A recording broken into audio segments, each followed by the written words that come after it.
All right, so let's try and solve some right triangles using only some trig information. So let's say we have just some right triangles, so this has to be a right angle. And let's say that we're told that this angle is like maybe, let's just say 36 degrees. And we're told that this side is 17. So let's say that we want to find the hypotenuse, this side, and this angle. So there's really a lot of information given to us, given that it's a right triangle, we have this angle and we have that side. The first thing I want to look at is I want to label my sides, and the first one I label is always going to be the hypotenuse, and the hypotenuse is always the biggest side. It's always the opposite of the right angle, so this is going to be my hypotenuse. I'm given this 36 degree angle, so I'm going to say, given this, I'm going to call this side the opposite side, and this side will be the adjacent. So if I'm given the opposite and I want the hypotenuse, I have to keep in mind SOHCAHTOA. So if I have the opposite and I want the hypotenuse, sine uses the opposite of the hypotenuse. So that's the trig function that I would want to use. So I'm given this 36 degree angle, so I want to use the sine ratio of 36 degrees. And I know that the sine ratio is the opposite of the hypotenuse. So the opposite is 17 and the hypotenuse is x. So with some algebra, if I first multiply both sides by x, I get x sine 36 equals 17. Then I would divide both sides by the sine of 36.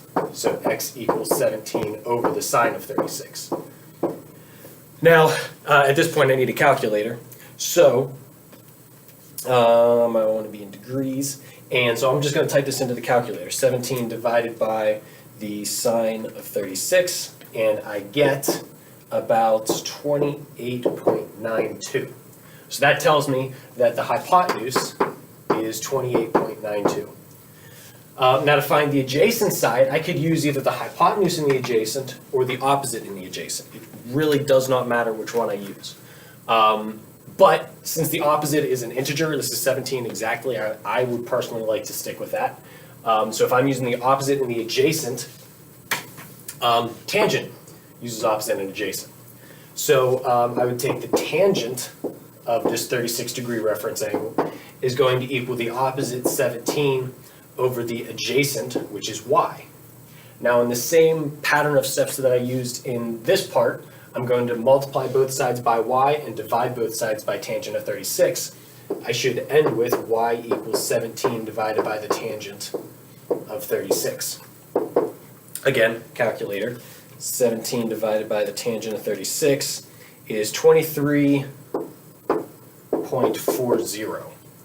So that tells me that y is 23.40.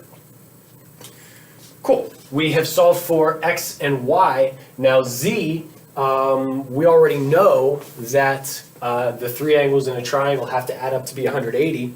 So if I take 180 minus this 90 degree angle minus this 36 degree angle, I'm going to get 54. So this angle up here has to be 54 degrees. So given only that this is a right triangle and one of the angles and one of the sides, I'm able to solve for literally everything else in the triangle. I have all the side lengths and I have all the angle measures. So this is what we would be doing using these trig ratios. So let's do another one. Let's say that I have another triangle, and maybe this is a 40 degree angle, and maybe the hypotenuse is now 17. And I want to find the opposite side, the adjacent side, and that missing angle up there. So again, I want to label my sides. This is the hypotenuse, the opposite side, and the adjacent side. So if I have the hypotenuse and I want the opposite side, I have the hypotenuse, I want the opposite. Sine uses opposite and hypotenuse. So I would take the sine of 40 is the opposite side x over the hypotenuse, which is 17. Now this one's actually a little bit easier because all I have to do is multiply both sides by 17, and I get that 17 times the sine of 40 will equal x. Calculator. 17 sine of 40 is going to be about 10.93. So that tells me this side is 10.93. Now if I want to find the adjacent side, I'm given the hypotenuse and I want the adjacent, that's the cosine. So I would say that the cosine of 40 equals the adjacent side y over the hypotenuse 17. Again, this is only one step. I just have to multiply both sides by 17. And I get 17 cosine of 40 equals y.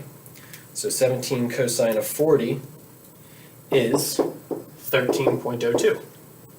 So this adjacent side is 13.02. Same thing, 40 and 90 is 130, and 130 from 180 is going to be 50. So that angle up there is going to be 50 degrees. There you go. So if we set up one more, we'll just talk about it real quick. We won't solve anything.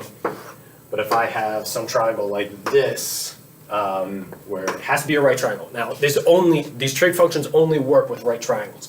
If you don't have a right triangle, you have to do some more fancy stuff to be able to force the trig functions to work for you.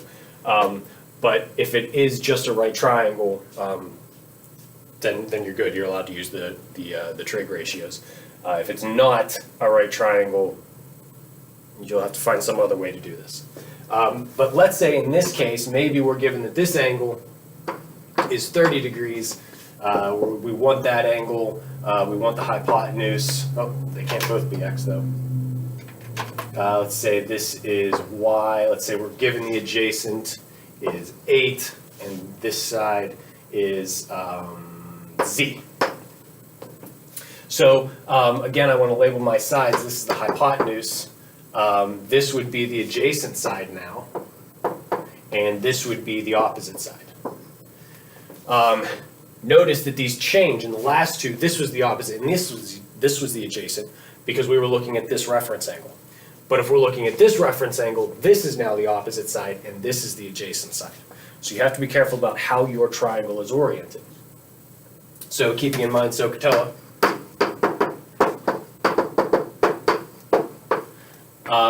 if I want to find the opposite side, I have the adjacent, so tangent uses opposite and adjacent. So I would take the tangent of 30 is the opposite side z over the adjacent side 8.